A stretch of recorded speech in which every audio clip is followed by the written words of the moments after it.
casé a los 17 años. Tengo 9 hijos.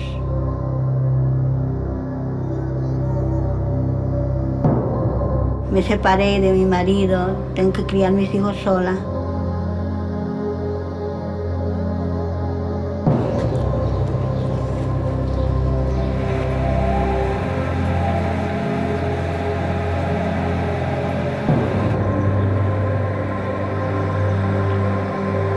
La boliviana tenía oficina, ella les ha traído para que ganen $1 por hora, él les ha prometido todo. Que era muy bonito, que era lindo, que iban a ganar todo, que iban a tener todo, pero era mentira, era falso. Los ha esclavizado durante 1 año.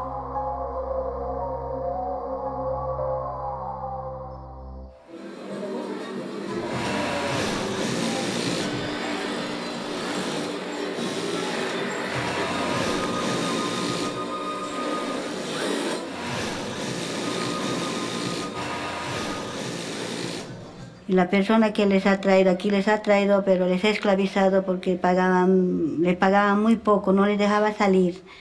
Les decían, si vos vas a salir, la policía te va a agarrar y ahí te van a meter a la cárcel. Entonces ellos no salían, me telefoneaban, lloraban, yo les decía, me voy a prestar plata, hija, me voy a prestar, voy a venir. Ellos durante 1 año han pagado el pasaje que les ha dado, solamente el pasaje de allá a aquí les ha cobrado durante 1 año. Por prenda les pagaba 25 centavos, 30 centavos. Y les daba comida todo con gusanos, con bichos. Todo era salchicha, feijón, huevo. Salchicha, feijón, huevo.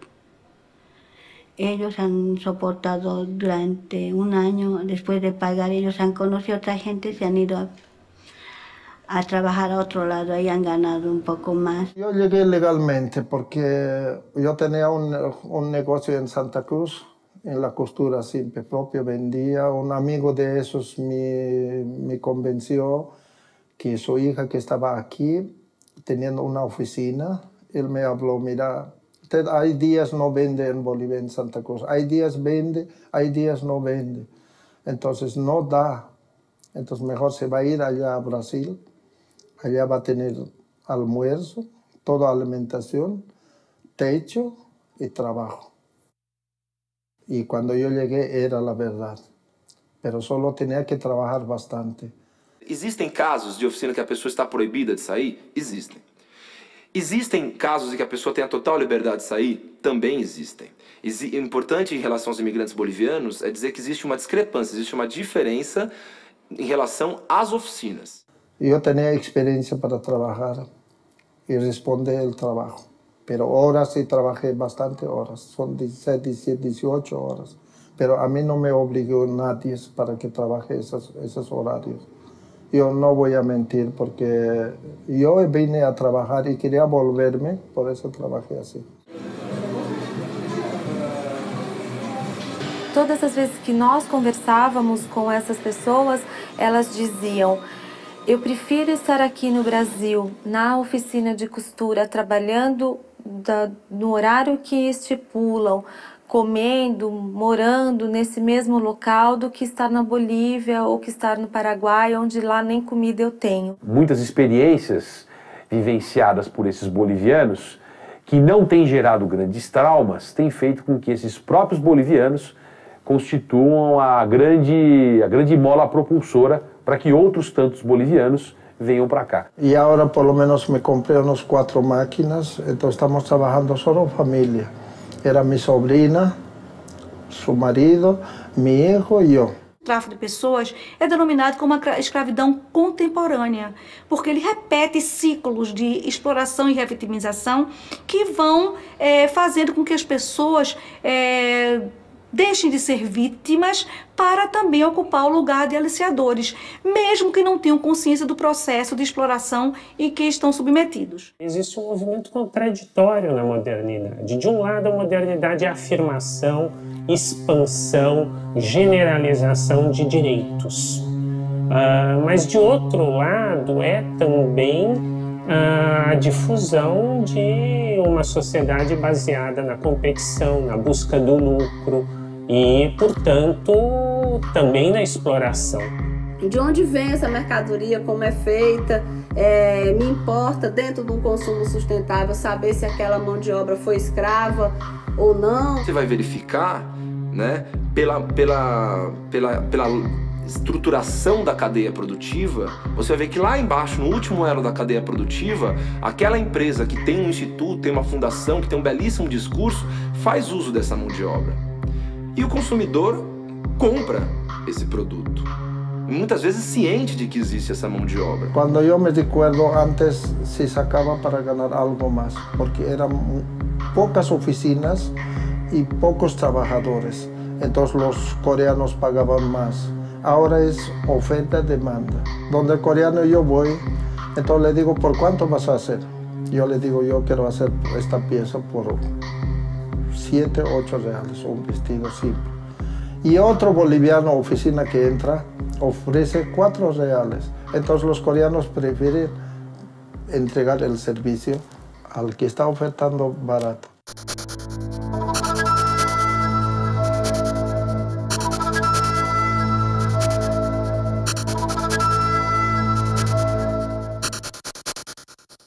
Para pasar el puente de Paraguay para la frontera, nos hizo bajar la cabeza y que no miremos a nada. Y pasamos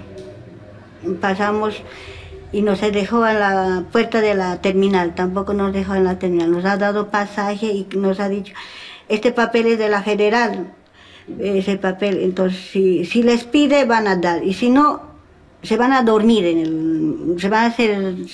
que estão dormindo, então não les vai molestar.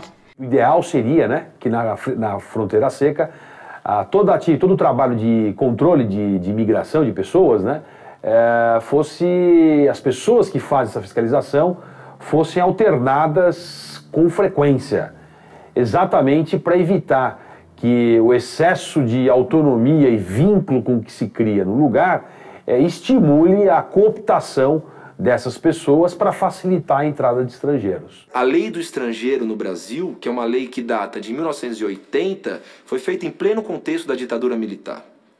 Se você for olhar, ela se pauta nos princípios de segurança nacional, na qual o imigrante é visto como uma ameaça à sociedade. Que en Bolivia hay muchos avisos, hay en todos lados esos avisos, hay gente que está parada así con letreros diciendo que se necesita costurero para Brasil, pagan $500, $600, cocinera $400, con experiencia, sin experiencia.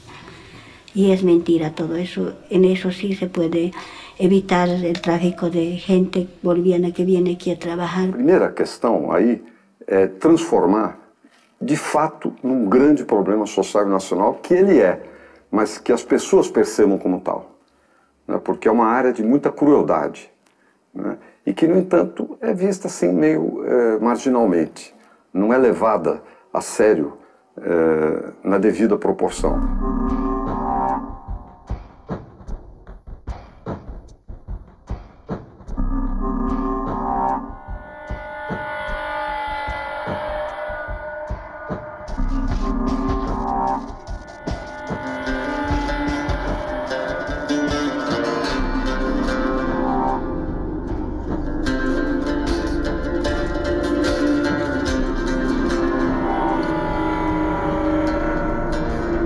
País se gana mucho mejor, no es como aquí.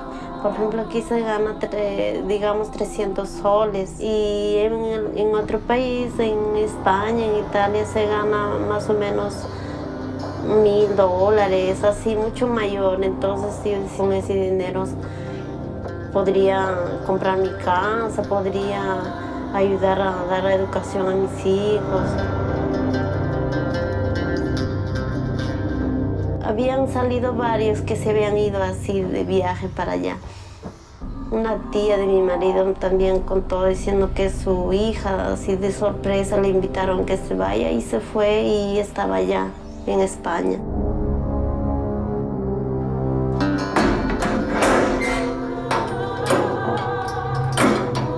Quando é um banqueiro criminoso, ele se esconde na fronteira e a gente não consegue repatriar. E quando é um pobre coitado, um trabalhador que muitas vezes foi buscar uma perspectiva melhor de vida, ele naturalmente é expulso, é execrado, é criminalizado e muitas vezes fica até preso. 4 de la mañana dijo que iba a llamar. Fui también a esperar, llamó a esa hora. Ahí me preguntó que yo me llamaba. Yo soy aquí, le dije, y ella me dijo que ella era su prima de mi marido, que me preguntó que si de verdaderamente yo estaba decidida a irme allá, que ella me podría ayudar, que había un pasaje que ya estaba pagado, todo. Então eu aceitei, não? As pessoas que fazem o que a gente chama o pé sujo, né? Aquele que coloca a mão, ele não necessariamente tem a noção e o alcance de quem são as pessoas que se encontram na cabeça da organização. Quando chegamos a Santa Cruz, ele chamou al señor que nos foi a recoger al aeropuerto. Dijo que vengo en una camioneta blanca y espéranos en el aeropuerto. Esperamos, él vino, nos recogió. Y ahí cuando nos recogió, ahí el hombre, cuando entramos ahí, estábamos viajando, ¿no? Supuestamente para su casa, y ahí él dijo, señora, te esperan todos hijos. Me dijo eso. Eso fue, desde ese momento ya sentí miedo más. O sea, dije, ¿qué? ¿Mis 2 hijos? ¿Cómo así? O sea, aí comecei a pensar que é o que estava passando comigo, porque meus 2 filhos estavam allá. Ela passou a desenvolver o papel de aliciadora. Quer dizer, você não tem, essas vítimas, ela não tem a percepção disso, que elas são usadas pelo crime.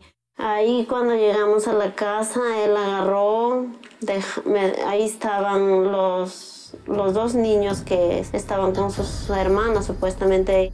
Y ahí la chica me dijo, yo estoy esperando a una señora que supuestamente el señor está consiguiendo para que viaje mi hermana. Entonces yo dije, ¿por qué tu mamá no lo lleva?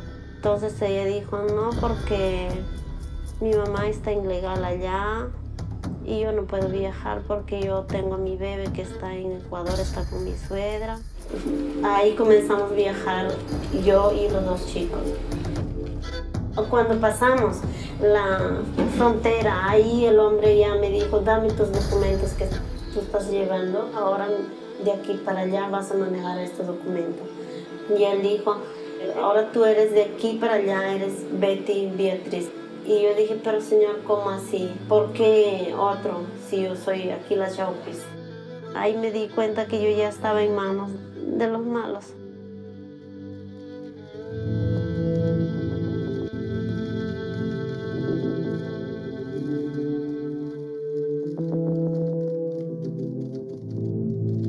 Yo pienso que alguien me seguía. Yo pienso que alguien nos iba pero de lejos. Entonces eso era también una de las cosas que yo no podía hacer. Ni escapar, ni hacer nada.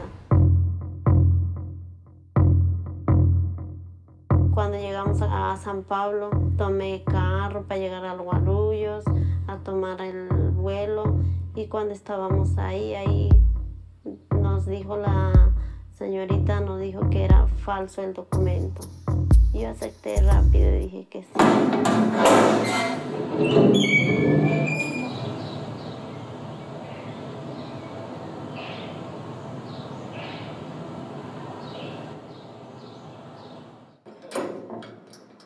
Y cuando yo estoy aquí todavía me di cuenta que yo estaba presa. Yo no sabía que me iban a tener presa porque yo decía que yo no maté, no robé, no hice nada malo, más bien yo estaba como usada y me van a preguntar por mi manera de ser o las cosas van a observar que yo nunca tengo nada. Entonces yo no pensé quedarme presa.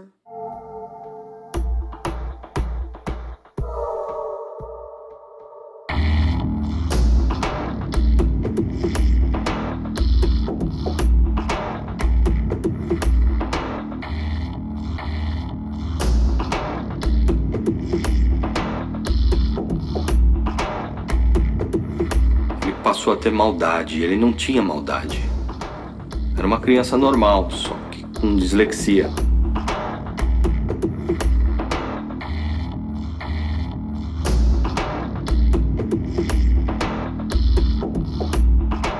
Conheci o candomblé com 18 anos. Aí, desde os 18 anos até a idade de 37, eu morava com o meu babalorixá. Na casa de candomblé mesmo. Então, porque é uma sucessão. É o pai de santo, tem o pai pequeno, e assim, é uma sucessão, é uma escala. Então, eu era a segunda pessoa dentro da casa de candomblé. Eu conheci o candomblé quando a nossa situação financeira estava ruim e a minha esposa achou que se a gente fizesse alguns rituais, a vida ia melhorar, sei lá, eu ia arrumar um emprego e tudo ia ficar bem, sabe? É um bem espiritual. É para você acalmar, para você ficar bem espiritualmente, emocionalmente. Nem materialmente. Se você não acordar cedo, não for procurar o seu trabalho, o seu ganha-pão, você não vai ter renda nenhuma. A gente não sabia que a intenção dele era essa.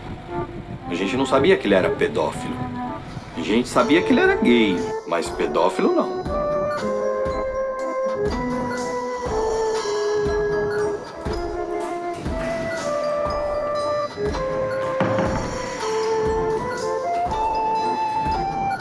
Ele era uma criança normal, gostava de brincar, jogar bola, andar de bicicleta. Depois disso, ele esqueceu completamente de brincar.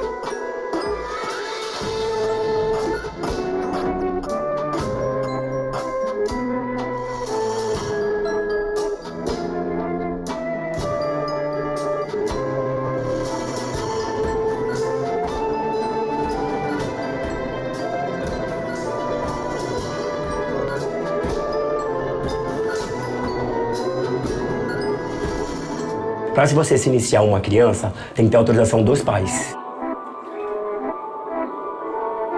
Levaram o menino para a chácara e a mãe dele foi junto.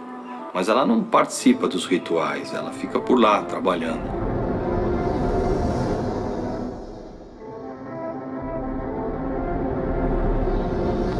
A iniciação dele é com safadeza, não é como as casas sérias de candomblé que tem por aí.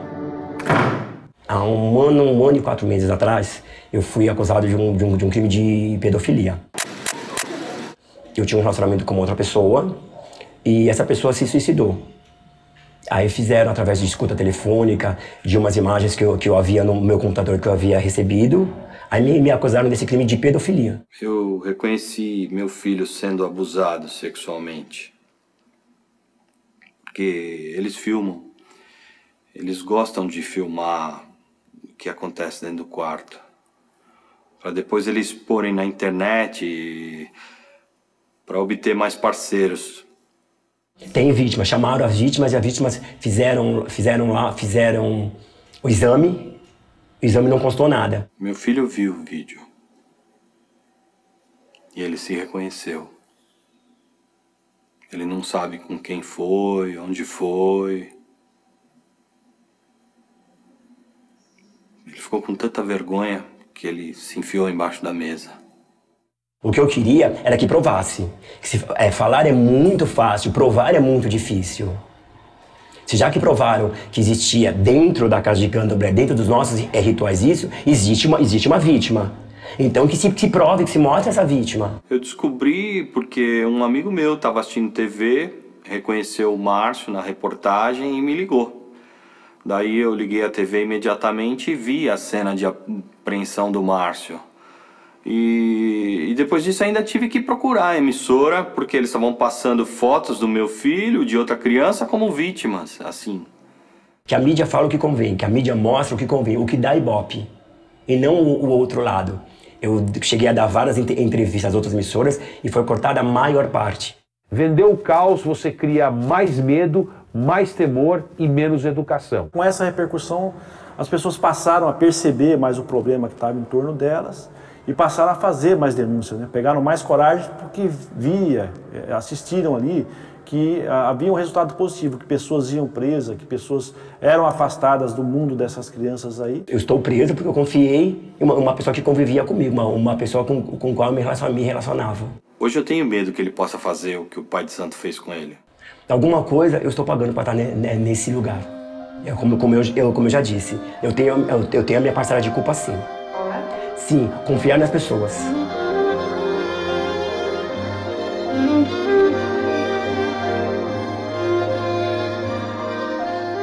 Essa investigação, a base nossa era a investigação dentro da internet, né?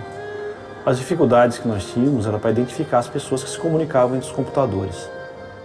A segunda dificuldade é de se manter uma pessoa presa, porque na época a legislação ainda era muito fraca.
Jovens meninos que vieram para desenvolverem serviço doméstico. E quando chegaram aqui, eles foram aliciados por grupo de travestis e trans. Foram confinados e foram submetidos à cirurgia e colocaram silicone nos seus corpos. Então você vê uma criança com 11 anos, 12 anos de idade, ter seu corpo transformado, totalmente siliconizado, para poder ser treinado e inserido no mercado do sexo. Isso para mim foi um dos grandes desafios a serem enfrentados.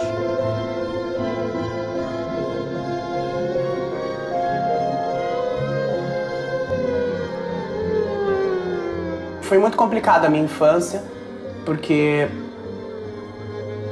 meu pai nunca aceitou. Ele não tinha pegado ainda o que eu fazia, né? E eu simplesmente colocava a roupa da minha mãe, até um dia que eu tinha, sei lá, 10, 11 anos, o meu pai pegou e eu não conseguia mais ficar naquela casa. E aí eu comecei a ir à noite pra rua, porque não tinha aonde ficar. E aí, como nisso foi indo, e esse meu irmão colocava impulso, que achava que era uma vergonha, falava, seu irmão tá virando uma menina, e ele chegava em casa contando para causar impulso, né? E meu pai ficava chateado junto com a minha mãe. E aí foi indo nisso, aí quando eu fiz 16 anos, chegou a hora que eles falaram que não dava pra me ficar dentro de casa. Ele falou, olha, nossa família é tradicional, somos militar. Eu poderia admitir um filho ou ladrão, ou traficante, ou que mexesse com as mulheres da nossa rua, do que um filho homossexual ou transexual. Porque assim você traria a minha morte. Você, como filho, o que você acha? Eles vêm na ilusão de que São Paulo vai ser melhor, de que São Paulo eles vão ganhar mais dinheiro, tá? E chegando aqui eles encontram também um monte de dificuldades, tá? Pelo preconceito que as pessoas têm, raramente eles conseguem arrumar um emprego. Então, como é que eles vão sobreviver? E aí eu vim pra cá, só que era bem difícil de alugar, até que é um lugar pra morar, né? Era bem difícil. Aí eu conheci uma outra pessoa que alugou direitinho tudo, dei o documento, tudo, fez tudo certinho. E eu consegui me estabilizar aqui. E aí continuei com a prostituição, né? Até agora tem que continuar. Eu vivia de show, espetáculo da arte, do talento. Eu fazia 2, 3 ou 4 casas à noite, mas eu tinha que sobreviver, tinha que comer, tinha que me vestir, aquela coisa ali. Então eu procurava uma renda, uma fonte de dinheiro da outra forma, me prostituindo. Principalmente nós detectamos diferenças entre os exploradores, isso é visível na rua. Então os exploradores de rua, eles são alguns extremamente agressivos e alguns são extremamente acolhedores. São Paulo existe vários.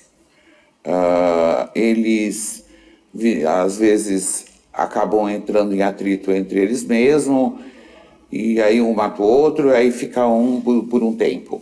Aí esse manda em São Paulo, manda no centro, manda na Indianópolis, no Jockey.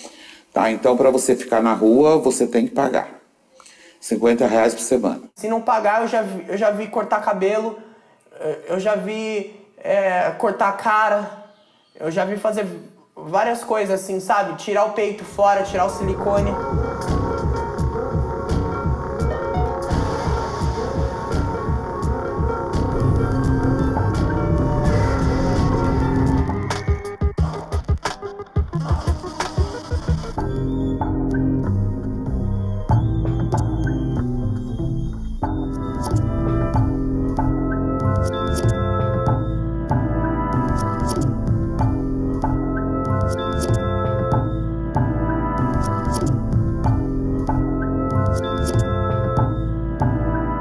Até pouco tempo eu estava vivendo, sim, mais de costuras, porque eu fazia muita roupa de show, então muitas pessoas me procuravam para fazer roupa de show, época de carnaval, época de parada gay, né?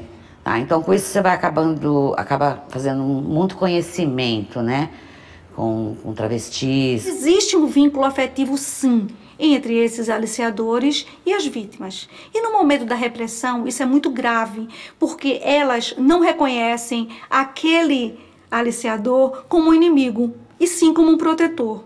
Quando a gente chegou, assim, não era nada do que a gente pensava. Foi uma coisa... Até que no começo a gente ainda achou até bom, porque eles implantaram o silicone em mim, falaram que ia dar o dinheiro para eu implantar o silicone. Essas coisas de emprestar dinheiro para colocar, isso é muito de quem tem casas, né? Porque existem muitas casas. Casas onde a dona da casa aluga uma casa com 4, 5 quartos e aí enche de travestis. Aí ela pega e financia, né? Então vamos supor que ela gasta 5 mil, então ela cobra 10. Por que que eu sou conhecida? Porque eu trato todas igual. Para mim são todas iguais, eu converso, sabe, procuro dar atenção. Para mim tanto faz ser um rapaz normal, que na época já fazia, né? Que sentava na mesa para comer, ou um travesti. Para mim era a mesma forma. Eu trabalhava do mesmo jeito. Quer dizer, aí elas foram criando um carinho, porque elas não têm carinho. Quando as pessoas tratam ela com carinho, elas se dedicam demais.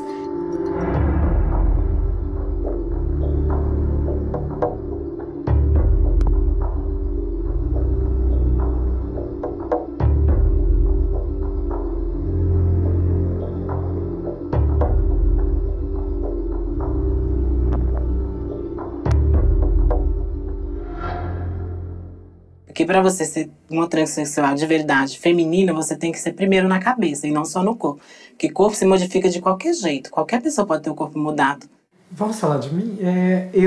No meu caso, eu não operaria, sabe por quê? Porque eu sou, digamos, um transexual líbero.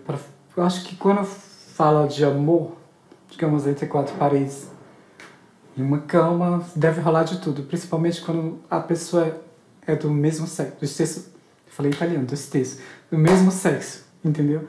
Então, não deve haver discriminação do homem que está comigo saber que eu tenho aquilo ali. Porque é muito interessante você conversar com travestis, e a grande maioria, eu diria quase que a totalidade delas, dizerem que quando saem com homens, elas atuam como na relação sexual como ativa.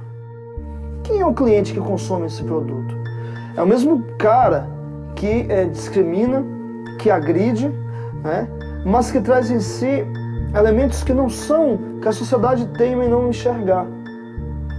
Por força da homofobia, muitas pessoas são obrigadas a negar os seus desejos. Tive problema porque tem uma vizinha ele é gay e ele é cabeleireiro, nunca se prostituiu, e ele tinha uma amiguinha dele que mora fora, tá? Que é um travesti.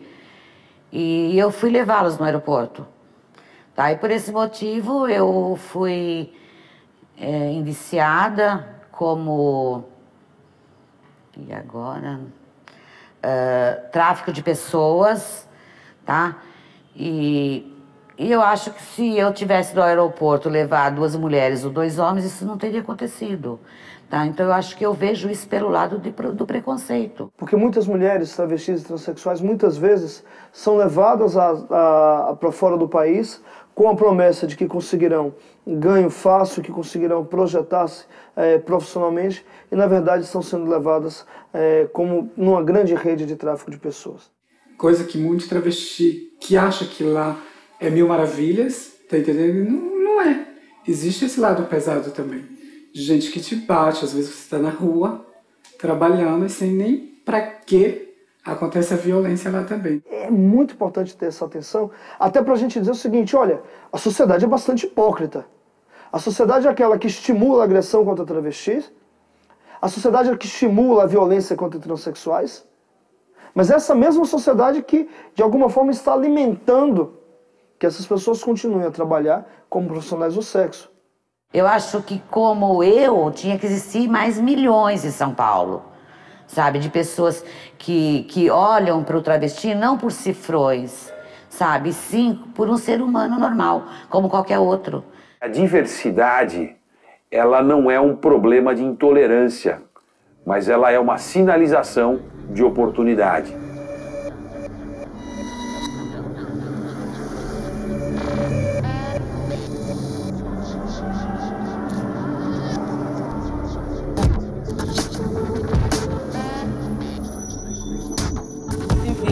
Me fez de programa foi a necessidade mesmo de ganhar dinheiro rápido, não fácil.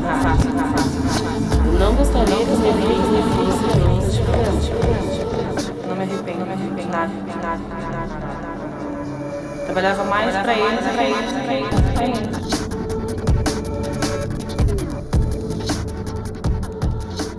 E eu tenho umas amigas que trabalham numa boate e eu fui convidada para ir lá, para conhecer, e que eles estavam precisando de dançarina. O Carício é um bar noturno. As portas são livres para quem quiser entrar. Né? As garotas, elas vêm trabalhar, não tem repressão, elas fazem o que elas querem aqui dentro, bebe, entendeu? Bate papo com os clientes, e o que elas definirem, ela sai daqui e vai pro hotel.